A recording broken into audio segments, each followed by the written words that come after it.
Hey everyone, Scott here with Remax East Coast Elite Realty.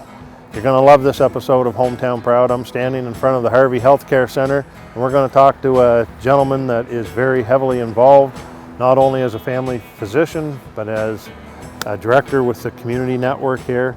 And Harvey Community Days are upon us, so let's get at it.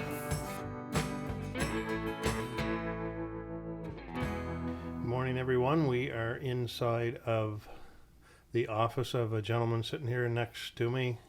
May not need any introduction for a lot of you, but as Harvey Community Days approaches, it did seem a very appropriate time to sit in here. And I must say, this was probably one of the first times, or the only time I've sat in a doctor's office without for an interview. Anyway, so yeah, why don't you introduce yourself, if you will? We won't try to put too much pressure on today. I'm Dan Fletcher. I'm a family doctor here in Harvey, but I'm also really passionate about our community, and really obviously excited for what's coming up in the next week with Harvey Community Days. So it's a great honor to be speaking to you today, and glad to have the chance to sit down and talk and kind of share some information. So glad to be here today.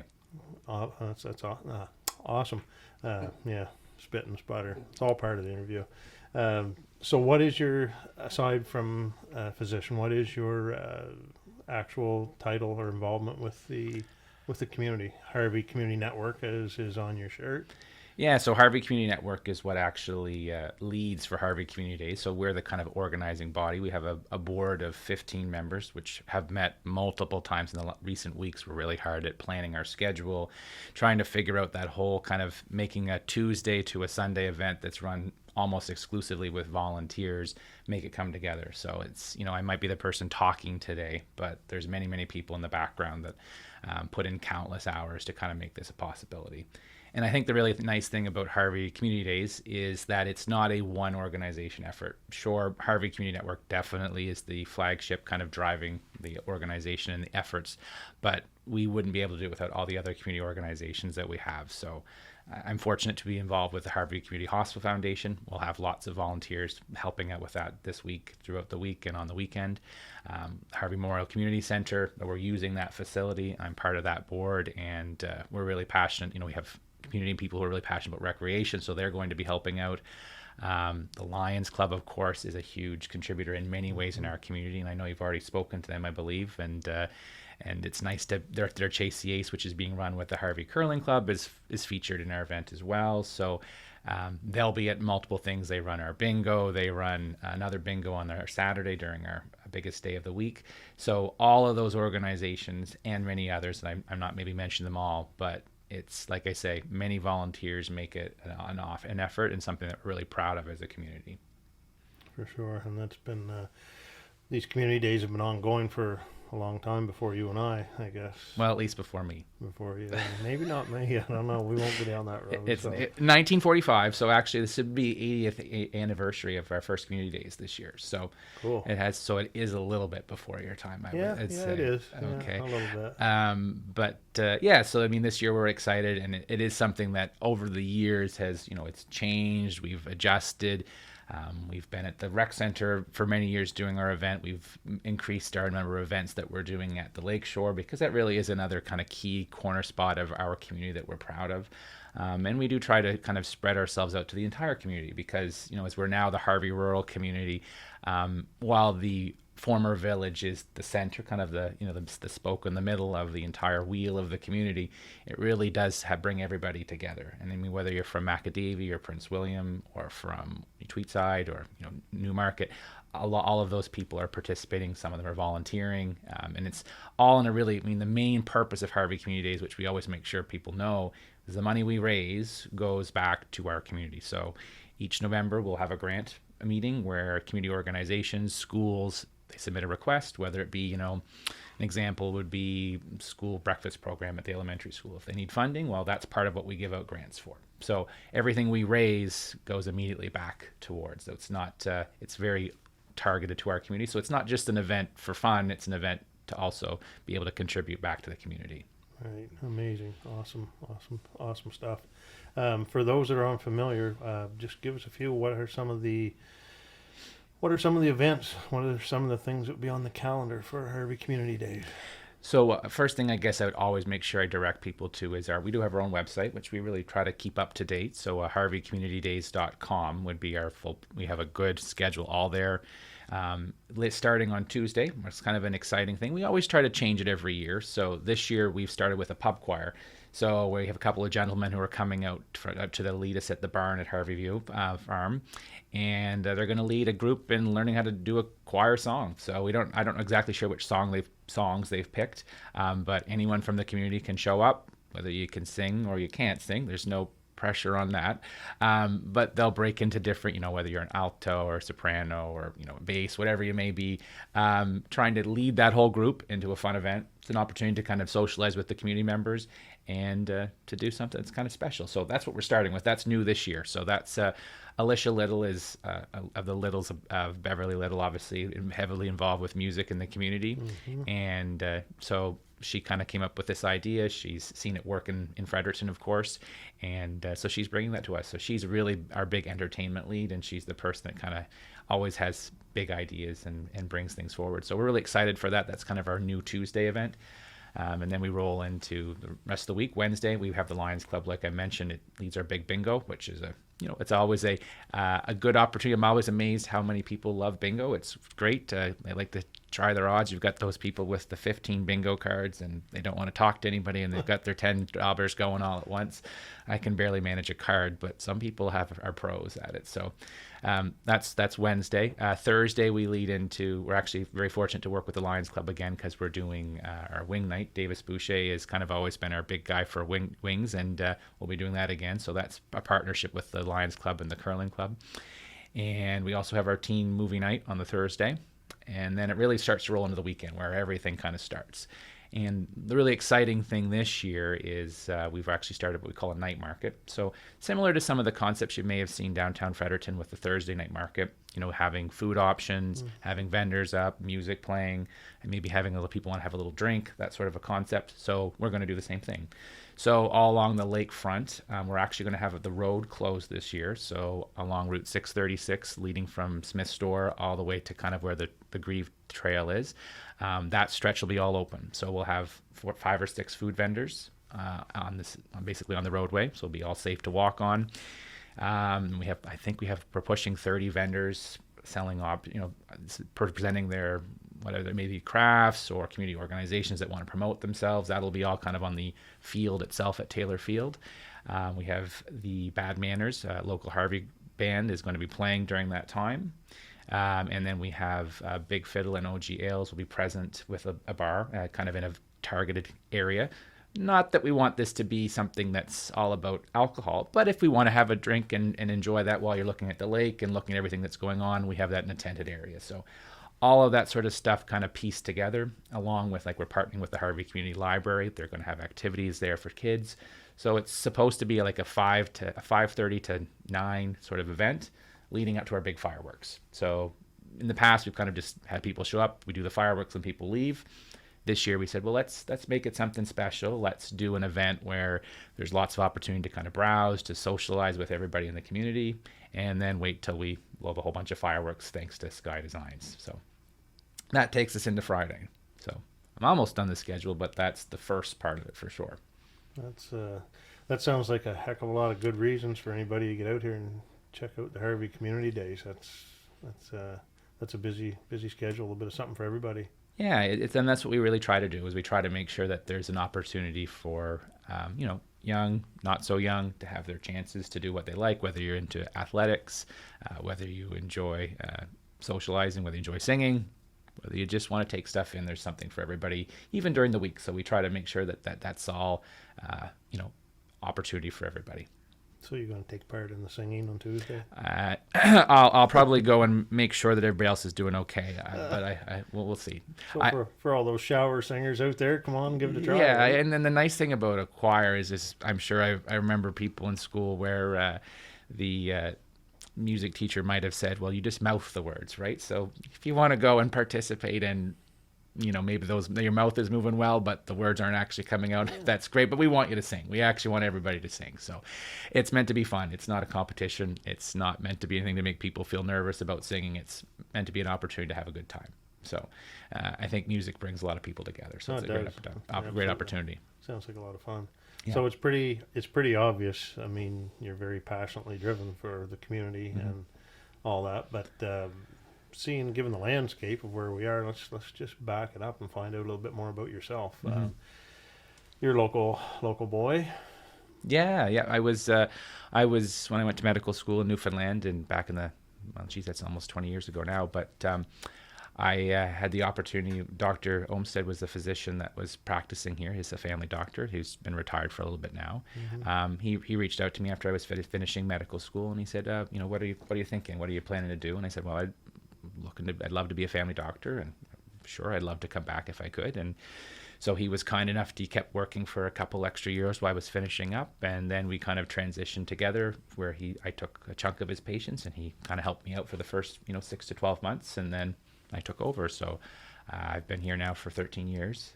So it started in 2012, and seen my practice grow. I've seen the community grow, seen it change, and seen a lot of challenges that have come up in healthcare, but also taking a lot of pride in our community and what we actually offer here in the health center in Harvey.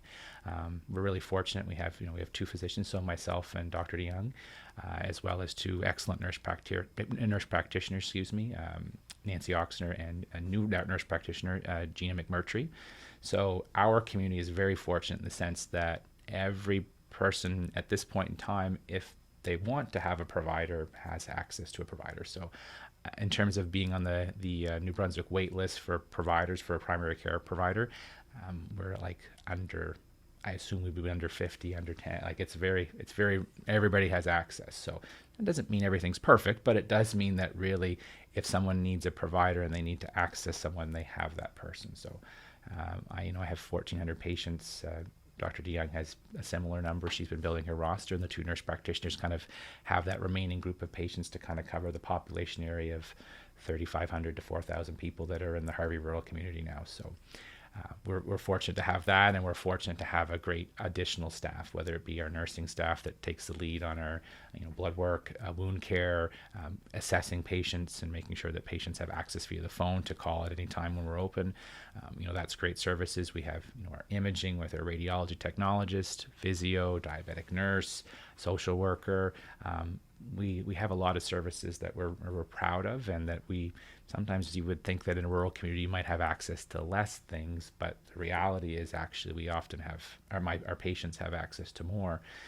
It's not in every doctor's office or nurse practitioner's office. You come in to see the doctor, and then you can go down the hall and have blood work and an ECG and potentially have a treatment all in one, right? So if you're in a doctor's office in Fredericton, those things don't all kind of roll together. So a community health center really can be the core of a community as well. So it's really nice to see us trying to do our very best in challenging times of healthcare, when there's services are challenging and number of providers are challenging and space is difficult. There's a lot of things that make it a little tricky, but we're definitely very proud of what we offer here. For sure. You obviously have to be passionately driven for that, given all the challenges as well. But backing it way up, and just merely out of curiosity, I mean, was this something you had as a childhood dream? Did you always dream of was that kind of your guiding light you wanted to be? Were you a little kid that ran around with the doctor's kit and the toolkit? I try to remember back. I think at one point I was more interested in being a custodian. That was the first thing I kind of was interested in. I don't know why that, but I remember the lovely lady Eileen Phillips, which was Richard Phillips, was a teacher at the high school. His wife for years was the person who came to our house and helped clean every couple of weeks.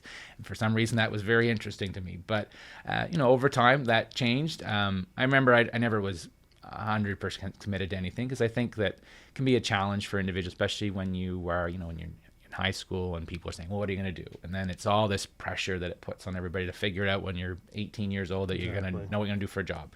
So I always make sure when I talk to people about it, I say, it's okay. You're only 18. Like, take the time, figure out what's right for you, go into what you like in terms of learning, whether it be going to be, if you're interested in carpentry, if you're interested in public service, whatever it may be.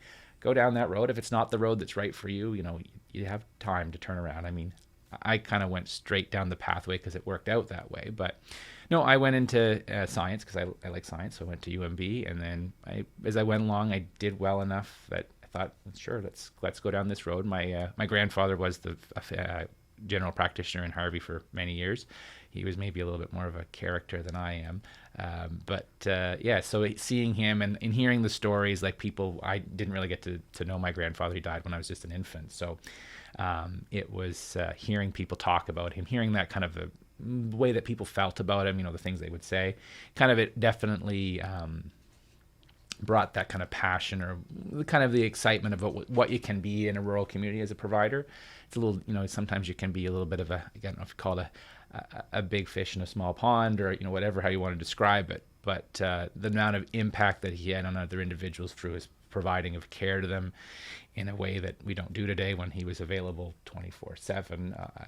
People showing up at his house at 3 o'clock in the morning with something that doesn't happen at my house too much, unless it's somebody that thinks they really know me really well.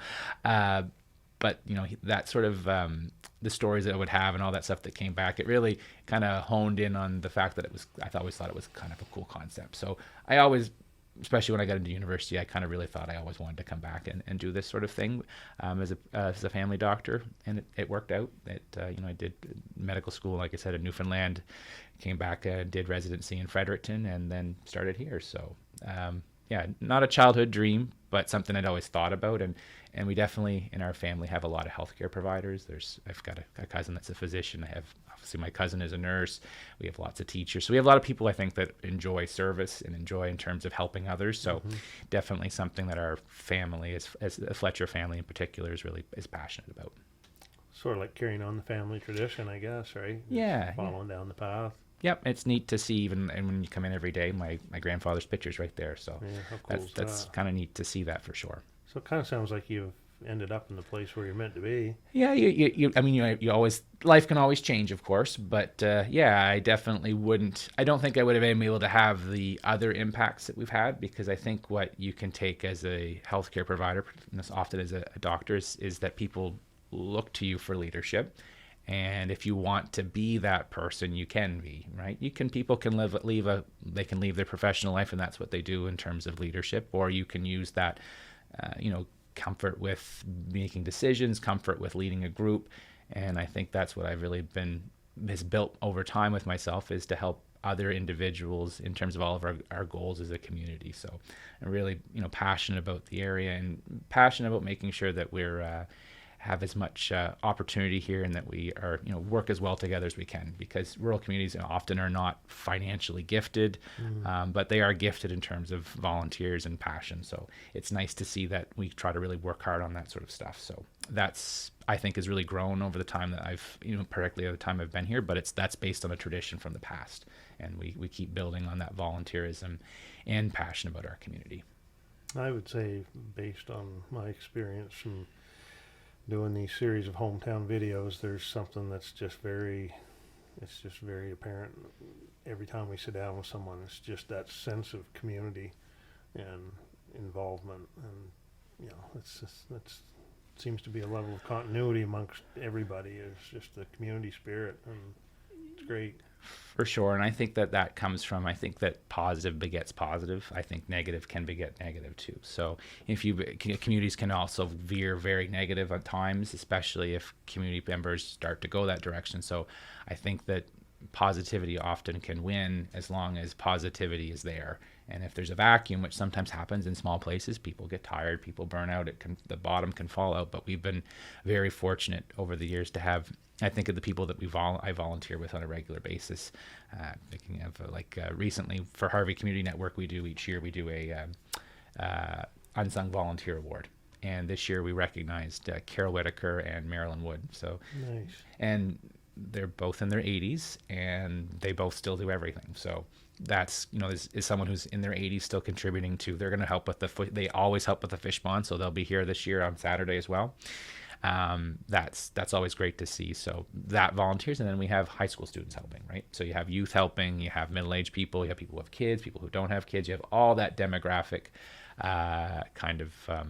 all helping out. And I think that's the biggest thing that makes us kind of special, is it's not just one group of people. It's a network of people, which is why we call ourselves that. So Makes sense. yeah. So it doesn't sound like you have any plans or desire to go anywheres or leave the community. Not at this time. I think, but one thing I would think is now is if I decided I was, not that that's the plan. I do think there's a really good network of individuals that are great community leaders and that are able to do a lot of things that help the community grow. So I just feel like we're at a spot now in as a community where volunteering is always challenging. People have a lot of constraints on their time and everything they're doing. But I also think we have a really good partnership with not only volunteers, but also now the Harvey Rural Community in terms of having some extra support. And we have, having a recreation director that's just been started in the last year, having additional individuals that can kind of help, because they're helping us this year with Harvey Community Network and Harvey Community Days. And it takes some of those daytime pressures off where, I'm trying to see 35 to 40 patients and trying to deal with planning with someone's coming with a delivery on Wednesday morning to the rec center. Well, the rural community can help us out on that. Or if there's setup that needs to be done during the week, they're able to help. They're kind enough to sell our carnival tickets all next week at their office. So all that sort of stuff, that partnership now with a municipality and the volunteer base, it kind of takes a little bit of pressure off of the volunteers to also be the administrative component, which is sometimes really hard, right?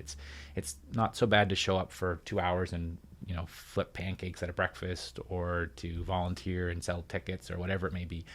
But all that background stuff that people doesn't always see is sometimes, that's what sometimes is hard on volunteers. So it's nice to have that extra support for sure.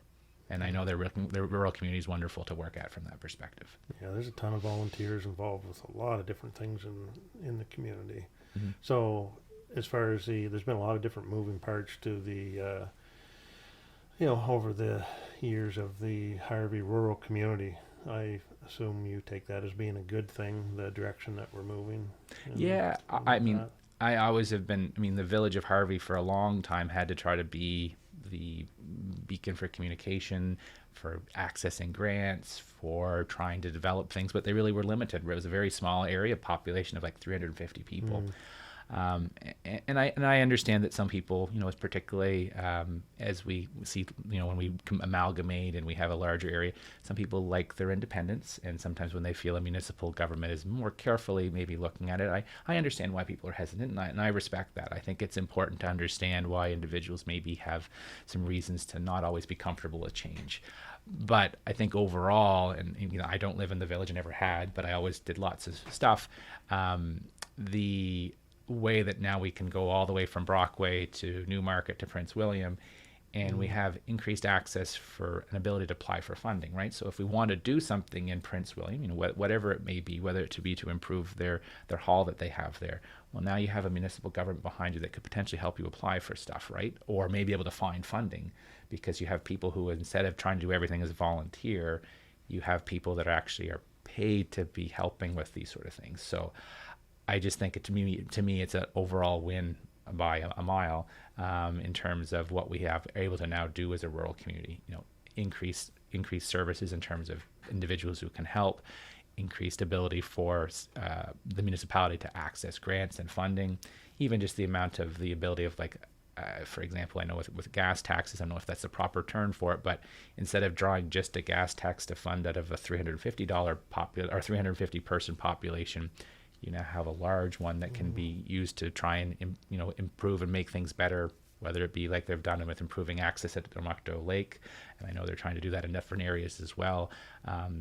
It's been an overall positive, whether it be recreation, whether it be community information sharing, whether it be bringing the community together in terms of efforts for whether it be events. There's just that extra piece of the puzzle that's there to promote the area. So I think we're really fortunate to be in the position we're in now. Yeah, the emphasis that when you talk about volunteers, again, back to a lot of the people that we've talked with in the past few months, so many things rely and spin around volunteers, and I keep thinking of it as a funnel, and if you're not putting something in, there's nothing coming out, right? And one thing we know for certain is change is inevitable, good, bad, or indifferent. We change, things change, people change, and I see Harvey as being pretty I don't know. Like I said, I just keep thinking of that funnel thing where if you don't have new blood coming in and new volunteers and people do things, you need a mix of everybody. And it seems Harvey has been pretty good at accomplishing that, I think. Yeah, and I think the rural community was very proactive in doing its initial assessments, where it went out to the community last year to kind of try and what are the needs, what are the things that this community would like to see. And it was really nice to see, being heavily involved in recreation myself in a variety of ways, when the number one needs assessment point was recreation, which then led them to do a detailed recreation assessment, which ultimately has seen us. Now we have a part-time recreation director in Ruthie Bresson, who's an amazing community volunteer, but she now actually has a job in recreation too, right? So, Ruthie has rejuvenated baseball. She obviously got a baseball field at the high school based on her efforts. There's no one else would have done that. That was all Ruthie. Lacrosse, she started lacrosse, right? So she's also involved heavily in hockey, and she's not just involved like showing up and supporting her child or children, or sitting on a board. She's, the one who's helping make schedules. She's dealing with all the coach. She's doing a lot. She's the face of those organizations in many ways. Mm-hmm. But she was doing that a lot exclusively as a volunteer, right? She had a separate job. She was working for Horizon.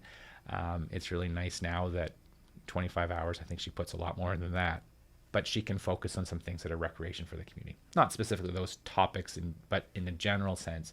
And she's really helped us even with Community Days this year, right? She's really moving forward, trying to fill that void, which was a person who was consistently dedicated to recreation and trying to kind of see the big picture for the community, as opposed to just someone, a piecemeal network of organizations trying to do their best. Kind of nice to have that person that's overseeing a little bit, trying to have a vision as the rural community is doing itself, which is to give that recreation a more cohesive plan, better at advertising, better use of facilities, just more access and more opportunities for all ages. So I'm excited to see where the next bit of time will come as the rural community moves forward with that with Ruthie.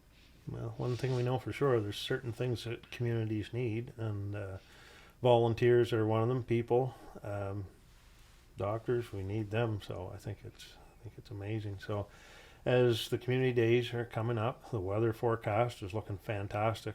Unless it's changed in the last before we started this interview, it looks really good. So there's going to be a lot of people around. Going to be a lot of things going on. Any simple little tips and advice to people from a health perspective, look after themselves? Well, the biggest thing is I'll go to my doctor hat, I guess. We'll say sunscreen. Obviously, make sure you're wearing your sunscreen, wearing your proper protection, wearing, if you need to, if you're going to be in an area that's a wooded area, making sure you're using your proper bug spray, making sure you're thinking of ticks.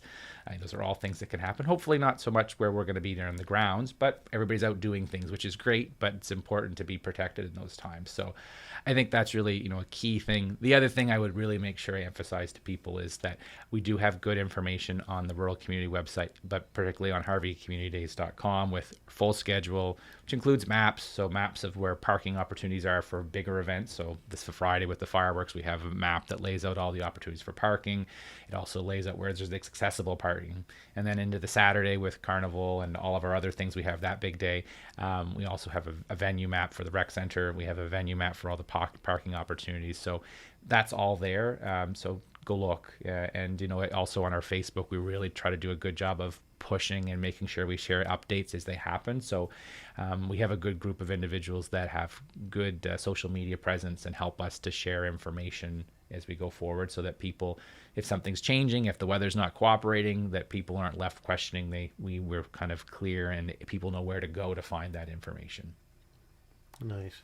So I want to try to end things off, and I know we could probably create another 20 minutes around this, so I don't want to get into trying to peel back the layers of the political landscape, but from keeping the doctor's hat on there for a minute, fast forward, crystal ball, maybe there's somebody listening out there that might hit home with, but anything you'd like to see, any hopes, desires, from a medical standpoint, I guess, moving forward. Yeah, I think, the optimum hope with medicine and health in general, I think that a lot of our challenges come from not enough resources. And what I mean by not enough resources, it's not necessarily physical resources, it's personal resources, it's individuals. So it's hard to fix a system if there's not enough people, right? You can't, and I hope and I think governments are starting to better understand. Maybe they didn't fully understand at first, or maybe kind of hope things would go okay. But as the population has aged, and baby boomers are in 60s and 70s, and it's a large population curve in terms of where there's a large demographic of people. Those people need more healthcare services. I see patients in their 40s once or twice a year on average, maybe not even that. Haven't been to the doctor this year, so I'm 41. I don't access care. The average 65-year-old to 7-year-old probably accesses care at least 3 or 4 times a year, regardless of how well they are. And there are many other individuals who are accessing care multiple times per year and have hospital admissions and tests and services. So as we increase, hopefully, our enrollment in nursing programs and other allied health and in medical degrees as well, hopefully we can build up, because you can't improve the system on the backs of other people making them work more.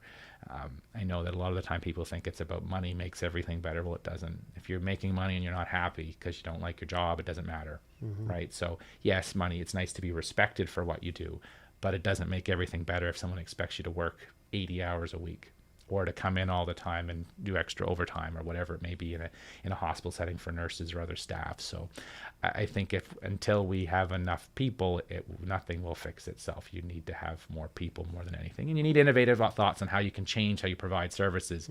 But right now there's just not enough people. I mean, we're fortunate here that everybody has access to care relatively in Harvey, but Fredericton's a whole other kettle of fish, where greater than there's thousands of individuals who don't have a primary care provider, and that's if you don't have a primary care provider, you don't really have access to the system. How do you think? Again, I could talk about this all day, and I know you could, but how do we get more people like you? How do we create and attract and draw? I know there's no one right answer for that, but if we want more physicians and more of our young people, what do we do? How do we get them? Well, like I say, number one is actually increasing enrollment size, right? You've got to increase how many people are in classes. I mean, when I was in medical school in Newfoundland, it was 60 people, and there was 10 seats for New Brunswickers, but there was like 120 people that applied for New Brunswick. So it's not like there were many, many, many good applicants that would have been excellent providers as physicians. So it wasn't like you only had 10 people that were qualified. You had many people who were qualified but didn't necessarily get the opportunity. So increasing access and number of individuals is going to be really important in all of this. It's not the whole solution. Like I say, other parts of it come down to having the right resources, using new technologies as they come forward. We're going to see what AI does. Of course, that can change the landscape dramatically, but it's a challenging time. I think we're in a bit of a divot right now because of where we stand with population, but that will hopefully change over time. Well, it would be nice to see things to make access for that education for people easier, and maybe something that could make it a little less stressful for people financially, and like I say, just have those different doors open for them, right? And I do think that's an important point to make, is about the financial access, because if you're fortunate enough to have the ability to go to university to access care, or to obtain a program, and it doesn't financially break you, but some people it almost excludes them from opportunity, right? So that those challenges are something that we really it's the financial aspect is really challenging. So it is nice. One thing we do with the Harvey Hospital Foundation is we actually now have started a grant bursary program for healthcare providers. So we do bursaries every year to multiple individuals. We gave out 6 bursaries this year to help support those individuals who are going through, whether it be an LPN program or a radiology technologist program or physician or nurses, RNs, I should say. All of those individuals have a little bit of a support from our community, because we really do find as a hospital foundation, find it important to support those who are learning to be providers. Cool. Well, one thing we know for sure, leading by example is good, and I think you're doing a great job of that. So set that hat aside for a moment and just put the community hat on real quick. Anything you want to see or that you see in the future for the community in general? Well, I think like I said, with having that additional recreation support, it's wonderful to see the community growing, and I hope that the rural community can continue to grow. And I think we've been extremely fortunate with Sean Hawley as our chief administrative officer, really kind of driving that ship, and obviously our municipal government in terms of our mayor and in terms of our councillors. But Sean is the day-to-day person that is realistically has now. Right now, he probably has 7 or 8 staff, even if not more, that he's leading, and he's finding grants, finding opportunities, helping to drive the community forward. So I think that our community continued volunteer and municipal partnership will really help the community, whether it be with businesses in partnership with the municipality and volunteer organizations as well, not making sure we don't forget our businesses, because even with Community Days, we probably have upwards of $20,000 worth of sponsors this year. So I don't have to look back at our website, but if all the sponsors, including yourself, thank you very much, we probably have, I'd say 40 to 50 sponsors, and they're all community sponsors. They're not big businesses. They're small local businesses, which is really nice to see. So we wouldn't be there where we are as an organization without that, and the community wouldn't be there without businesses too. So I do hope that as we move forward as a community, we also learn to better partner with business as it moves forward, because business is the backbone of a community as well. And those increased partnerships that you can make can benefit private business owners, but they can benefit the community, and they can benefit community organizations as well. For sure. Well, Dr. Dan, I'm going to leave it there. It's a beautiful day out there, and thank you for allowing me the opportunity to sit down and get a little bit of insight as to what you do and sharing everything with us. Thank you very much. Thanks very much. Pleasure.